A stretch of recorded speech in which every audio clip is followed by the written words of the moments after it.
Hi all, welcome back to more Redvers Reverse. This is my part 8 and we're about to start turn 5. So, and I recall at the end of turn 4 they are starting to realise the bits when you check the status chart.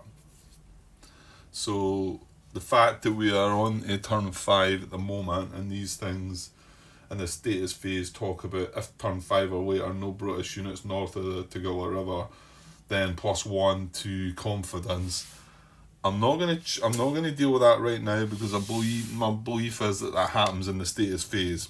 And yeah, that was the other thing that clicked from there because I was like, why does it not say status phase somewhere? And it is. There's a status phase right at the end, so that's when that's going to be checked. And the other status checks are in the fire phase, if anything happens, any battalions get reduced, etc.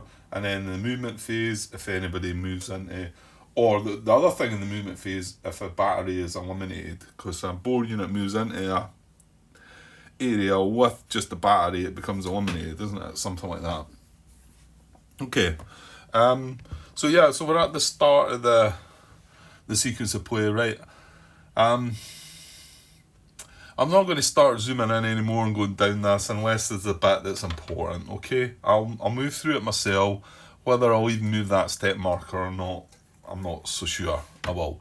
But anyway, we return close order, there's no close order chits, and then we draw a British event. Okay, so going to draw a British event. And there's cup. That one will do. Oh, Buller Dithers. That doesn't sound good, does it? So looking at the event card here, Buller Dithers. If Buller is killed, remove the chip from play. No, he's not. No command points are collected this game turn. Return the chip to the cup. So we can't. Okay. Also, one of the little bits I read, I was reading, just looking for something, and I noticed a bit that. Where was it again?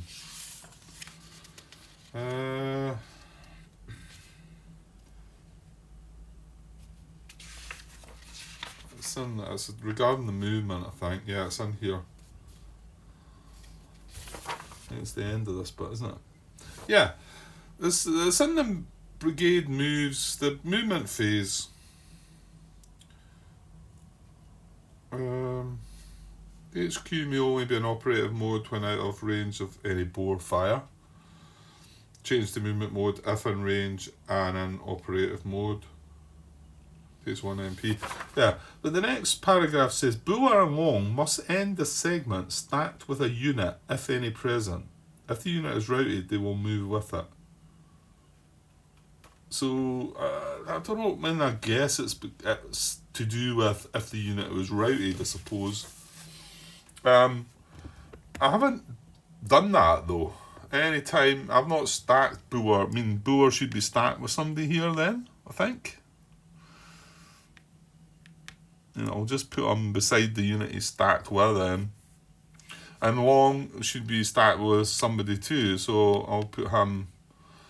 I don't know. I mean, I think that's only relevant to if they were routed. I don't know. I just came across that bit when I was like looking at, because routed. Yeah, see, it says routed units move before other units. So I suppose what that would mean is if they were attached to a unit that were routed, they would move away maybe, because I'm guessing routed units are going to move away from things. So it's maybe something to do with that. It's not mattered up to now, but I dare say if I start getting something routed and whatever, then it will. So we don't get any commands. Does that mean can Colonel Long still use his command? I would say so. I think that's a separate thing. I don't think he's going to enemy. He's beside these guns here, isn't he? I mean, I still don't think I'm ready to move. I was reading through a little bit of that guy's AAR session report, and it was a wee bit tricky to follow, I think, when you're not got the game in front of you. If I was following along with the map and whatever and everything. But it was pretty good though. It gave me a just some of the things that are going to happen and maybe need to happen and whatever. But it's tough though. It definitely looks like a tough game to succeed at. But so I very much doubt we're going to have great successes here. But anyway, it's going quite nicely just now. I'm quite enjoying it. So, right. Well, I'm going to assume. We can't give orders for Buller. He can't give any orders, and I'm not going to bother with Colonel Long anyway. So we're going to move right past the odd. Oh no, we're not. Now hold on. It just said Buller because we've got a command on the turn track. No command points are collected. Right, no, that's a different thing. So no command points are collected, fair enough. British send orders. No, it's British receive orders segment. That's what I'm doing. And this is if the game turn marker in the same box as objective marker row in the British receive orders. And you can see there we've got an objective for the second English. Yeah, we'll put it up here. So we're going to roll on that. And that's based on, again, maybe not going to go to the chart all the time now. It's based on his the leader's rating.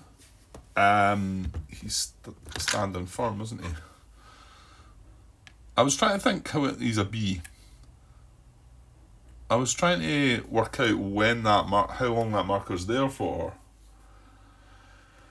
And I'm not sure. I know if you would only roll if he's not got a marker, but sure it can't stay there for. Maybe I should check that in case I missed something there. Yeah, because you roll for standing firm or panicked, but you don't roll unless if there's a marker already present, you wouldn't roll for that. So, but surely they don't keep the. Surely they don't keep the markers indefinitely, do they?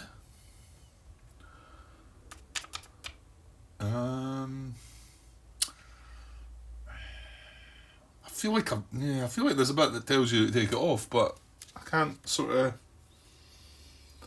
Is it in the fire procedure? No.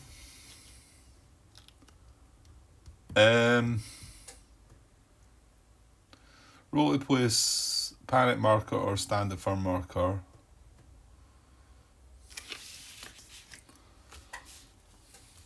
Yeah, I'm missing something obvious here, aren't I? Now let me go and check this one. Right, it's in the British recovery phase. Where is that? Is that after the rifle fire? Yeah. Roll for each leader with a panicked or standing firm marker to recover 4 or more. So, obviously, standing firm's good. You don't want to recover from that, but obviously you've got to take that roll. Yeah, there it is there. First roll 2 dice for each leader with a panicked marker or standing firm marker. A result of 4 or more will remove the marker. And then all disruptive suppressor rated units now roll for recovery. Right, okay. So it's more than likely he's only going to have that until then. Well, unless we get lucky with the roll. Okay, so what was I doing? Yeah, okay, so the second English objective, and he's a B, I said, right? So a B is, well, I can, again, yeah. Jumped out of this quickly. Two dice for a B. So we want between a 5 and a 10. We've got a 6, which is about perfect. So B good as ordered, 5 to 10. We got a 6. So we're going to change the planned objective for the actual objective, and we'll bring that planned objective back down here again. Okay, good stuff. Right, moving on. British emergency withdrawal. Don't need to do that yet. Shell fire phase, bore shell fire. Okay, so again, there's only the 2 artillery units. The one up here. Should he still be hidden? Maybe. He's maybe not. 1, 2. Well, he's in range now. 1, 2. Yeah, he's in range of a couple of things. Now, to be honest, I want to say that these guys only moved in here last turn. 1, 2, 3. Yeah, so these are new targets for him. And you know what? It's quite possible these are new targets as well. 1, 2, 3. Yeah, okay. So that's probably why he has the hidden marker on it. So now he's got some targets. Okay, so let's try and... Can artillery target stuff that's on adrift as well? Not that that's relevant to here, but... And how do you get the range for that? Because, adrift is a priority 2, isn't it? Priority B.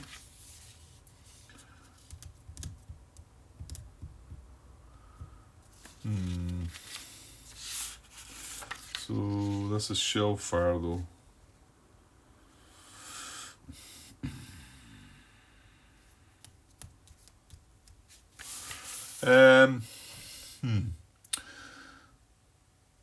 Let's just say 1, 2, 3. No, well that 1, 2, 3. Yeah, because he can fire 1, 2, 3. I'm just thinking if we had a unit in this drift right now, right? I think that would be 4 away. I think you count. Because when we talk in movement, you've got to talk an extra point in movement. So 1, 2, 3, 4. I see that as being away. Let's see if that's relevant. What about the Colenso copies? Because that's the other one. Because we've got these guys on this drift. So 1, 2, 3. See, that looks like they could be targeting, and they're going to prioritise the drift because, well, that's priority B. Priority A is all 5 areas adjacent to the red map edge zone. Well, there's nothing there. And B is all areas not adjacent to the map edge but north of the river, and also all drifts and bridges. Oh yeah, this isn't a drift, it's a bridge, but same thing, yeah.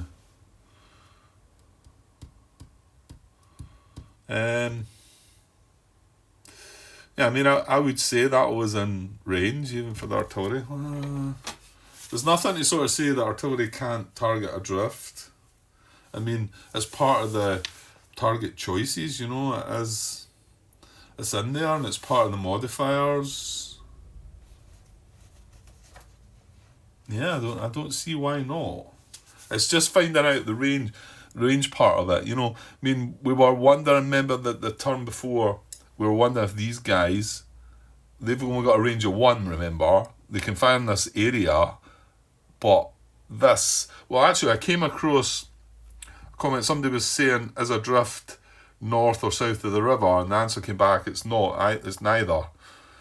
So it's as if this is in its zone of itself, but to reach that, you would need, these guys could fire on it because that's 1 away. And although they could fire into here as well, I feel like that's okay, but if there was a bore unit in here, I don't think he would be able to fire on that, just as they cannot fire on that. So they've got to just fire it in the area because they've only got 1 range. But as for the artillery, 1, 2, 3, I think they could fire into there, they could fire 1, 2, they can fire into this area. So I think they can target the bridge. Okay, I can put that in to make it quite clear, but one of the things I noticed was, this was pointed out by the designer. It was answering some question. This is under the British fire procedure. For each firing unit. Basically, right. It says, unless actually targeting a drift or bridge area, you ignore these areas when calculating fire range. Now this is under British targeting, but my guess would be that it would be the same for the bores. I mean, British fire procedure. Bore fire procedure, there we go. Is that bit repeated maybe? Hang on. Yeah, it does. It does have that same rule repeated under the bore firing procedure as well. Well, it's kind of made sense, but I just wanted to double check. So, yeah, it says there are no line of sight requirements for units. They are presumed to be positioned in such a way that they can see target areas. Unless actually targeting a drift or bridge area, ignore these areas when calculating fire range. And in the British bit, it has an example where it says, where was it?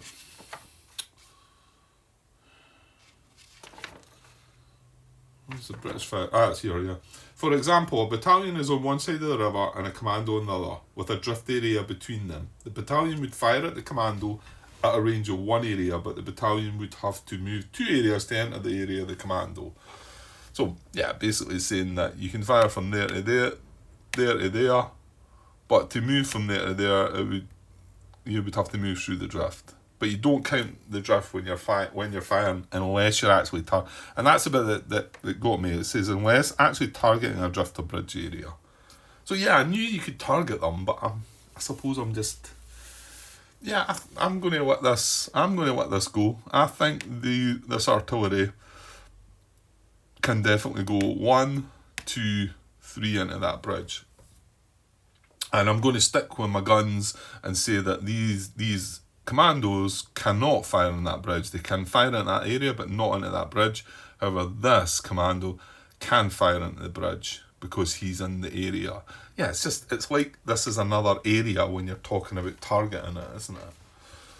And moving into it. But when you want to fire just straight across, that's fine as well. Right, you're going on a bit, Grant. Okay.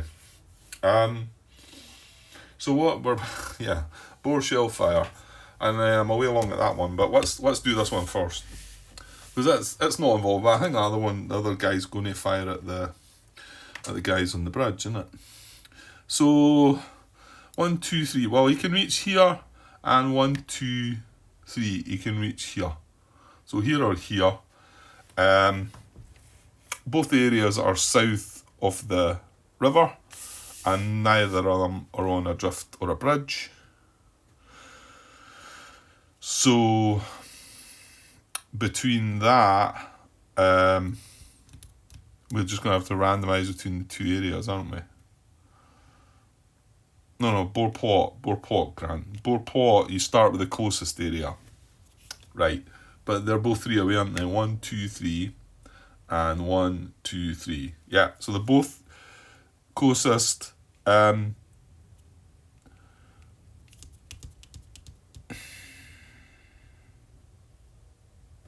No, that's not what we're doing actually, because that is when you're trying to put that doesn't mean the closest. I think I might have made a mistake with that then. That's your priorities for what zone you're targeting. Right, we've got the zone. The zone is south of the river. There's 2 choices. So when we go to plot, now, the conditions are relevant regarding stacking, if there's more in one area. So,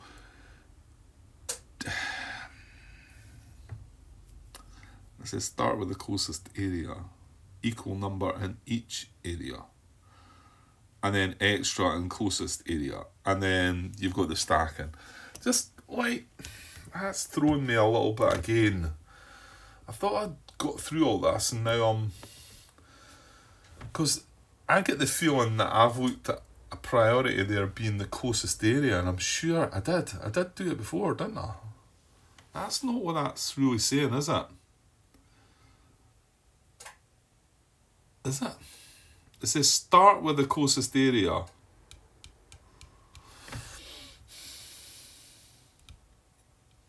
But this is where you're putting your plot markers. And then you put an equal number in each area. If there's more than one area with the same condition. No, that is right, Karen. It is the closest area. I think it's just throwing me the way it's wording it. Start with the closest area, and then it says equal number in each area, and then extra in closest area. I think if we had one area that was closer than the other, it would be the target. That's what I've done already, so I must admit, I'm not totally confident that that's right. But I'll stick with it.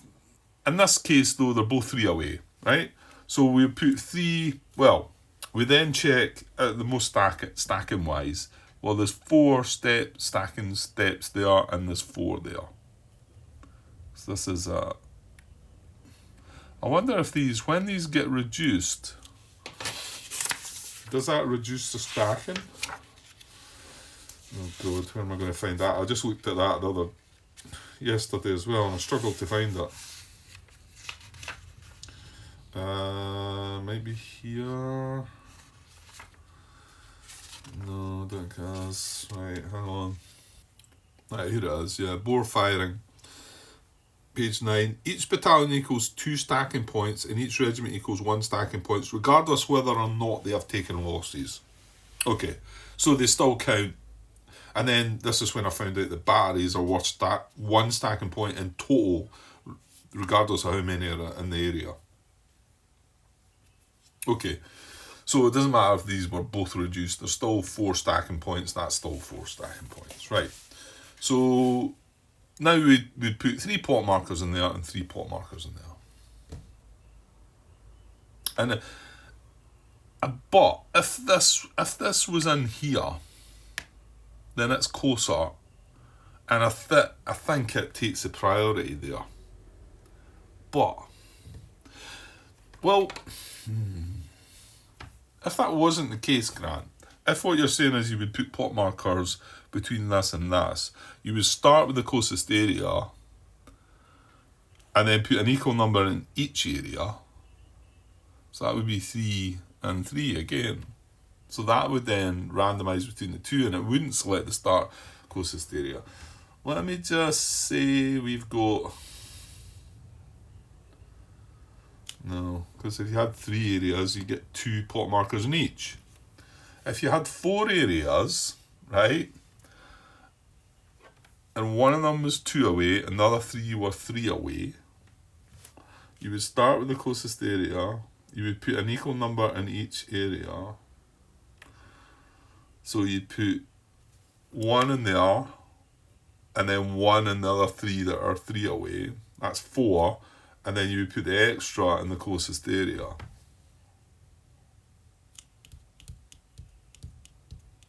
See, maybe that's what that's meaning.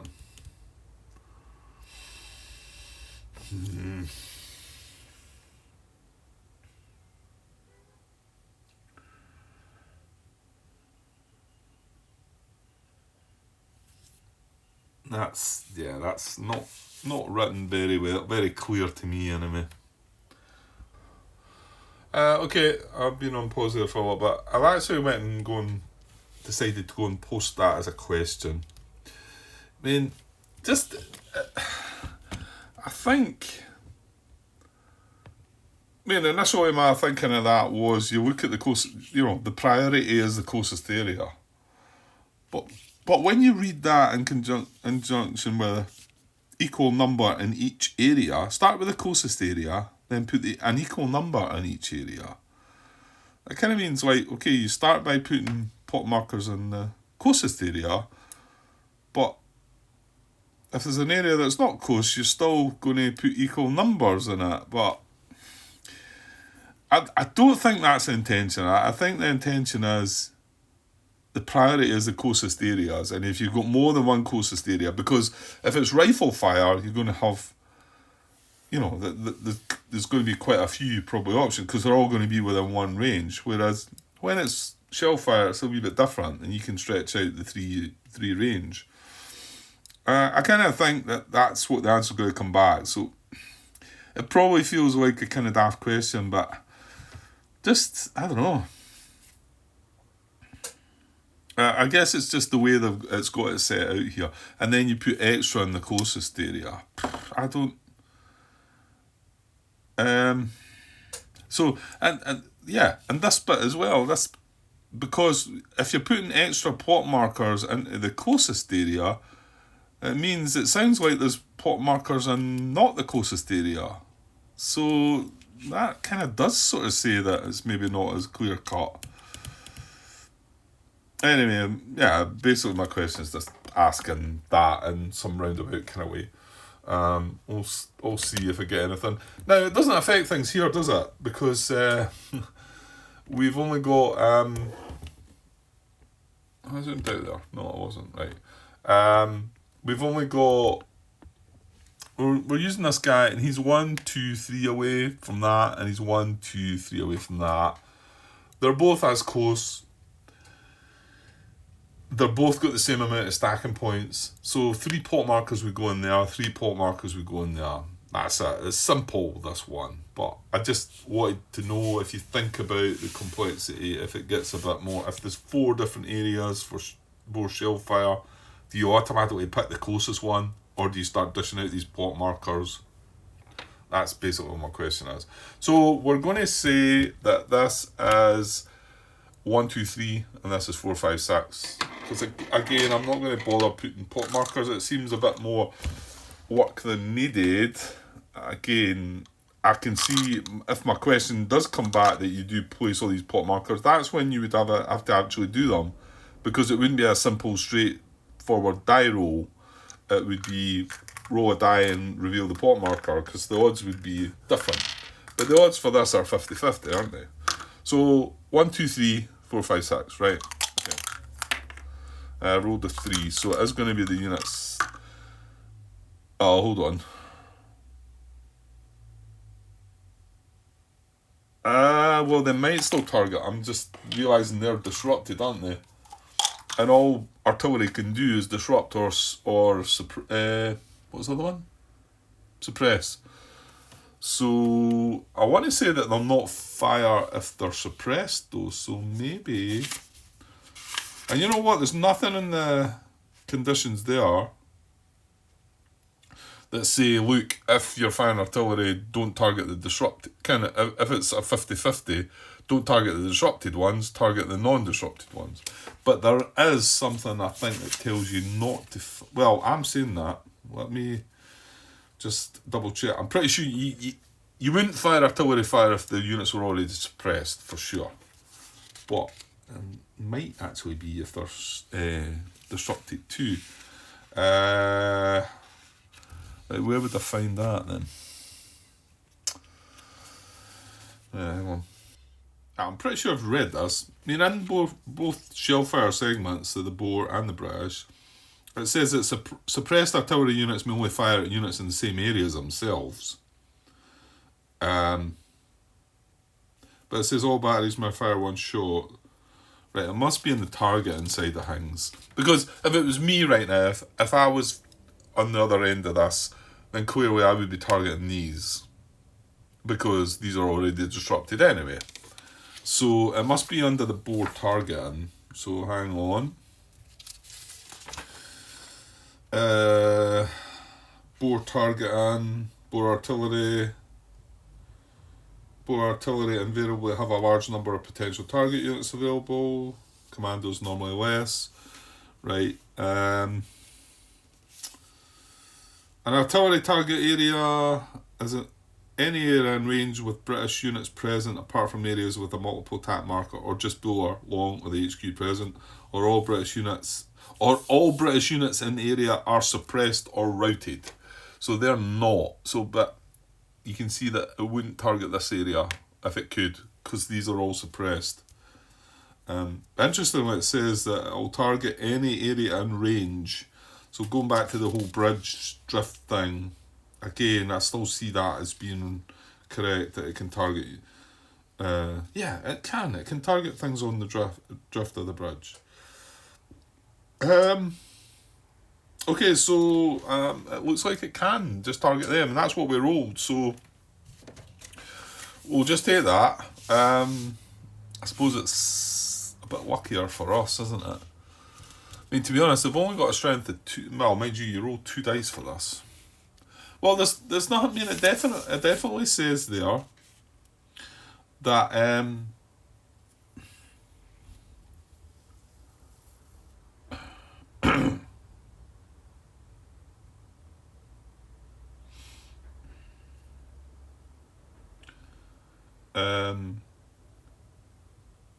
artillery target area is an area in range with British units present, apart from areas with a multiple attack marker or just Boer, Long, or the HQ present, or all British units in area are suppressed or routed. Well, and there was nothing. There was not a sort of priority to say, look, target the units that are not disrupted instead. There's nothing there that I can see that non-disrupted come before disrupted. You would think that should be there because, like I say, if it was me firing right now, I'd more than likely be going for these guys. In fact, yeah, I would, because I know these guys are probably going to try and attack that. And if they get a -1 to their attack, okay, if these end up with a -2 to their attack, I suppose. Anyway, that's the one that's been selected, so we're going to go with that. Some of these things built into AIs, you just take when you can, because generally the AIs are often built a bit stronger than what you're selling. And going by what I'm seeing about this game, I think you need all the help you can get. So, so they're going to fire. Well, right, they're going to fire. So British Boer fire. The shell fire. Remember, well, to be honest, an 8 to 10 is not going to be any good here because they're already disrupted. So it actually needs more than an 11. And sorry, I should have a single attack marker in that area now from that Boer fire. He's only on his own. The good thing is here he's going to lose his hidden marker as well. Yeah, so this is all working out quite well for us. Not multiple, not 9 or more stacking points. His SP of the unit is a 2. He doesn't draw an SP counter because he's artillery. So he's a 2. Doesn't apply, doesn't apply, doesn't apply. Doesn't apply, doesn't apply. This is to the British unit. Target, no. No. No, and no. So it's just a 2, isn't it? Yeah, so it's just a 2. And he needs, like I say, because they're already disrupted, he needs an 11. So he needs to roll 9 on the dice. Anyway, so only a 6 plus a 2 is an 8 result, which is a disrupted result. However, both the units of 2 are both disrupted. So you can see that if he was to have chosen them, they would now be disrupted. They're already disrupted, so nothing happens. So I would go right through that. I'm pretty sure remove that attack marker now, wouldn't I? Actually, I should have set up the other attack marker first, shouldn't I? Yeah, I should have done that. You should set up the targeting first, Grant, and then go right through the firing procedure. It doesn't matter in this case because we've only got 2 artillery, but come the Boer rifle fire, that's a different story. Right, so because they could interfere with who they're firing at, that's the thing. That's why you've got to set up. Remember, this guy's never fired because the 7s have always fired into the area that they can fire in, so they've nowhere to fire. And it's because there's 2 7s in that area, they create the multi-fire there, and then that guy's kind of like, what do? I'll just stay here hidden. Oh, that's a thing. That is now not hidden as well. See, that's it when you maybe don't look through the steps and you're going to miss these things. Right, so on the Colenso copies, so a range of 3. Oh, well, we know it's going to be the bridge then, isn't it? Because although his targets are this area, 1, 2, this area, or the bridge. But if we look at the bore zone chart to find out which zone that we're wanting to consider, they don't apply, and this does apply because all drifts and bridges, so that he has a zone that he can target, and it's the bridge.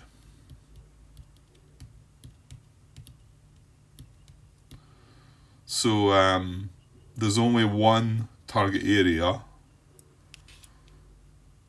so we don't need to plot, we just need to target the bridge.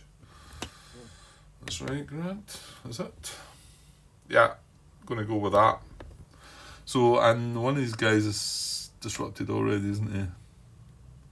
Yeah. And I've got 2 units on the bridge. Yeah, and I was unsure about if the leader should be going with us here. I'm a bit unclear about that. I have to say that it says that the leader's got to move towards its objective, but it could be sitting on the bridge with them right now. Whether it should be, because that could be relevant, because remember, he's standing firm, he's affecting these guys, whereas if he was here, he would be affecting these guys and not these guys, I think. Although, does he just affect his whole brigade? Yeah, maybe, I don't know. Okay, so this is a 3 strength attacking on a bridge, though, so there's a modifier for that, which is not good for us. And that's why they're wanting to target that, because they know that it's a better target. You can imagine artillery wanting to target a bridge, or any kind of fire wanting to target a bridge, because it's, yeah, vulnerable. That's the word. Right, so multiple attack, no, there's only one. Doesn't apply. The SP of the unit is a 3. There's no SP counter. Doesn't apply, doesn't apply, does not apply. And then these don't apply. This does apply because it's in a bridge. So we've got a 3 for the SP, plus 2 for the bridge. Yeah, so we've got a 5, a plus 5 to this. And it's 2d6. Oh dear. So 5 and 9 is 14. I know where we're going with that. So they're suppressed. Yeah. Yeah, that wasn't good. But anything on a bridge or a drift is going to be bad. So, well, they're both going to be suppressed. I'm going to put 2 markers though, just because this guy wasn't. Well, I'm actually running out of markers, aren't I? Oh, I think I got some back, did I? Right, so they're both suppressed. Right, okay, so that's the bore shell fire dealt with. There's only the 2. Okay. Right, now bore recovery, and there is some this time, isn't there? Up in Huangwani. Yeah, these 2 guys are disrupted.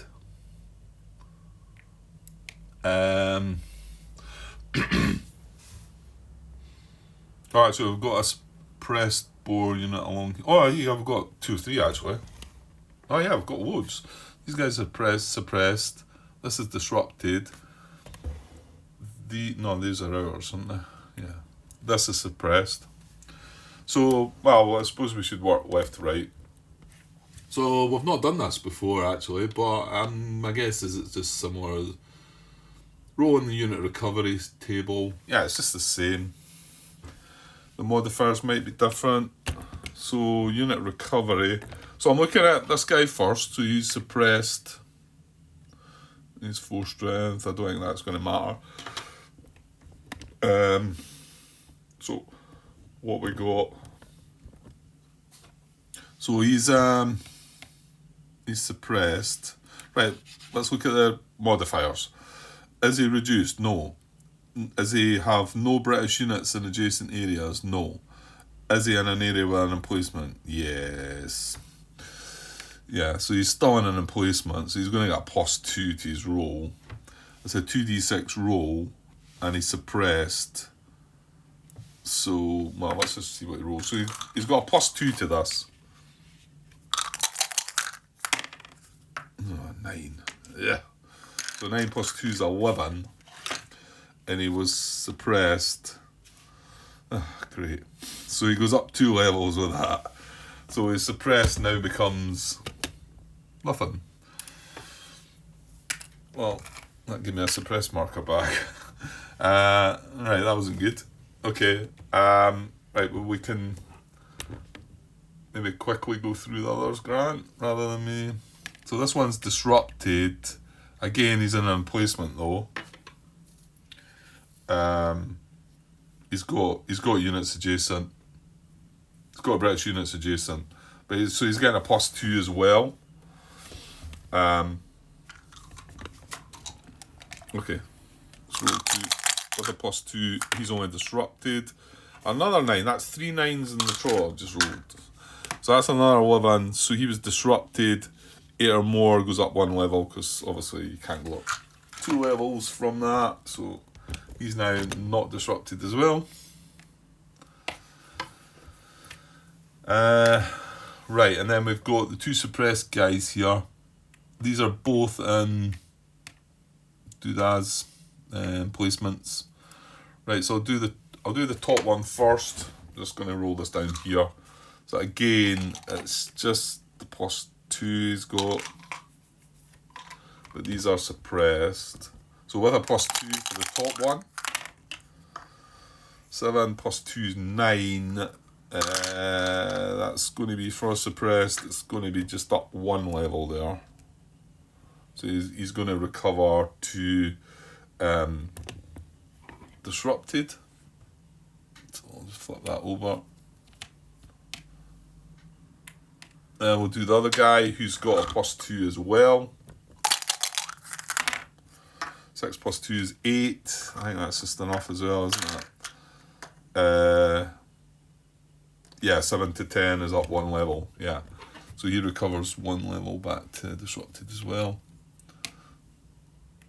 Right, and then we've got the 2 disrupted units up here. So I'll just do them left to right. I'll do them both rather than jump back and forward. Oh, hang on. They don't have British units adjacent, actually. So they're going to get... There's no British units in adjacent areas because they've just been fired upon by artillery. So they're going to get a +1 and a +2 because they're in an area with an emplacement. So they get a +3 to this one. So I'll do the one on the left first. They are just disrupted. 8 + 3 is 11. So that's going to take the disrupted marker off. And then the other one is 7 + 3. Yeah. Nice roll in there. So they're going to recover as well, completely. Okay. Here's me looking at that and sort of thinking, right, okay, we're starting to do something, but yeah. Okay.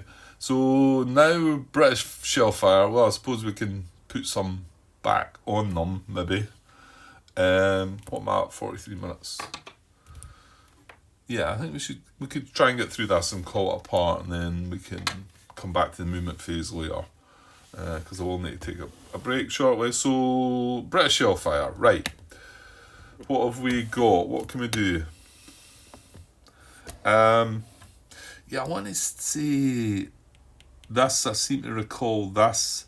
I could have moved one of these into here, and then I would have been in range of this guy. And I didn't do that. I think I had the chance to do it. Unfortunately, if I want to do it now, I've got to then, I've got to limber them up and move them. I mean, I can still split the fire. I could still fire one here, and that's 1, 2 away.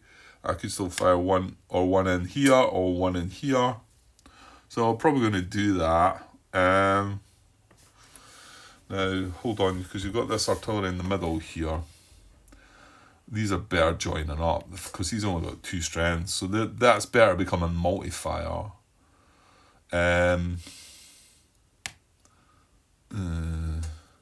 Is that guy? No, he's not fired yet, because he just doesn't get the chance to. See, it looks like this would be better attacking into there. Because I've only got 2 targets. I've got that or that that's within range. Oh no, that's a lie. I don't know if I missed that as well. That's in range, Grant. 1, 2. So that's in range of that. This is in range of that, and that. So, well, it doesn't really matter, does it? What's the more important one? I don't know. I think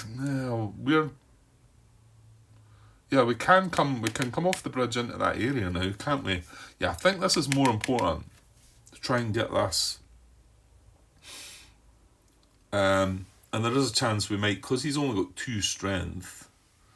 So I think what I'll do is some attack markers here, right? So the 63rd Field Artillery is going to fire single attack there, and the 64th Field Artillery is going to single attack fire there, and then the HMS 40 guns are going to, well, this guy's going to fire with a 6, and he's going to join in and fire multi,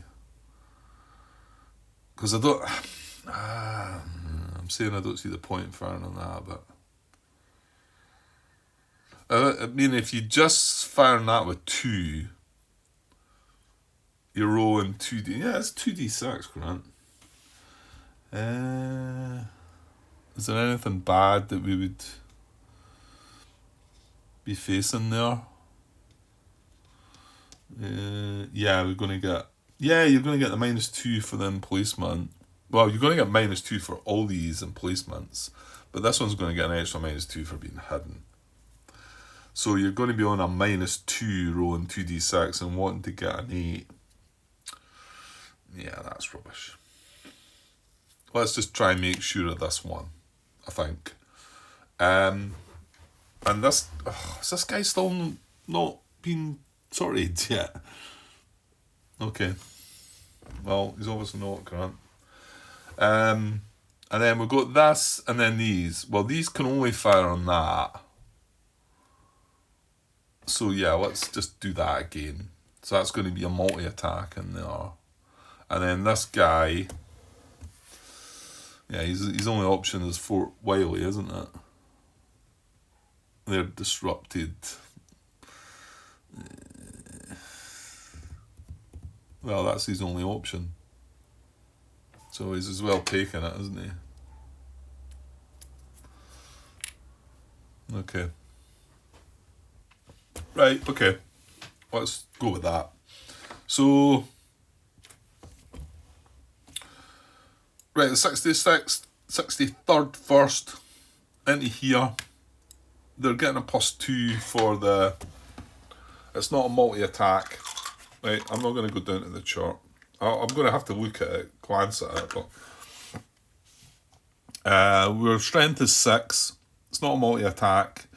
We're not disrupted, suppressed, etc. We're not in the same area. However, they are in an emplacement. It's not a brush or a hill though, no. So there's a +6 with a -2. So we've got a +4 and we're rolling 2d6. He's not got a hidden marker. Right, so +4. Okay, so that's good. 7, 11, I think that's the number we wanted. Yes, it's 11 plus for suppress, so that was 7 plus 4, 11. Good, that's what we wanted. So we do each of these fire individually. So he's suppressed. Yeah, I know I'm not going through the chart, but that happens and then we take that away, don't we? I want to see. Remove attack marker. Apply SP losses. Well, place battery disrupted and then remove attack marker. Right, done that. Okay, so next one is a single attack. This is the 64th field artillery. It's exactly the same roll. It'll be a +4 because he's 6 strength. -2 for the emplacement. No other benefits. Yeah, so with a +4, it's not going to be as good as that. It's just one short, isn't it? 6 + 4 is 10. Yeah, so it's just disrupted. Okay. Well, it helps. It's a -1.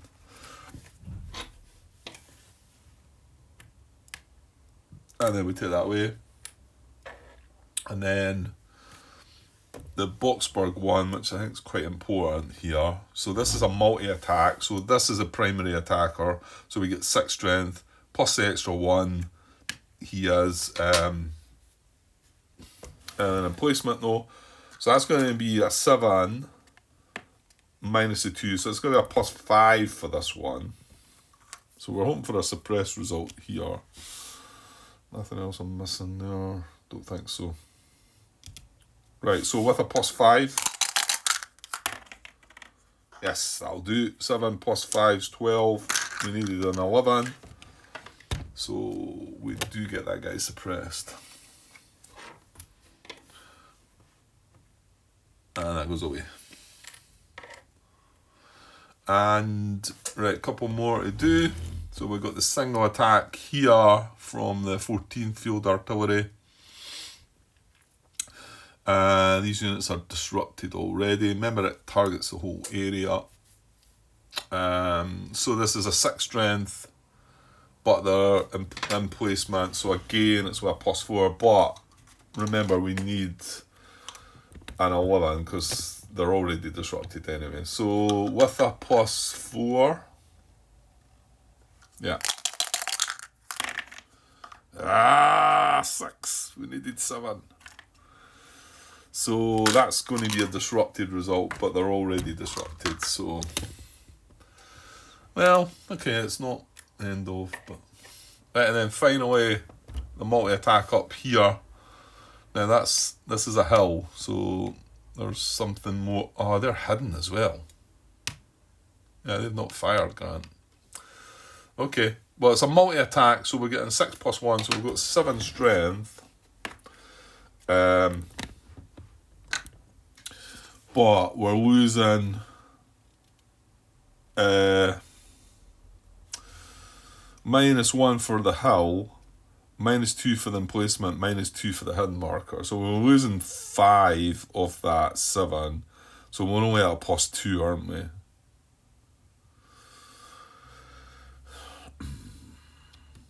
Yeah, so a +2 needs to be big. It's not bad. 7, 9, well, as a disrupted. Yeah, we would have needed a big roll for that. That's good. That's fine. That's fine. So we get them both disrupted again, and they were suppressed and got a good roll, didn't they? Or were they? Maybe they weren't. Maybe they were just disrupted.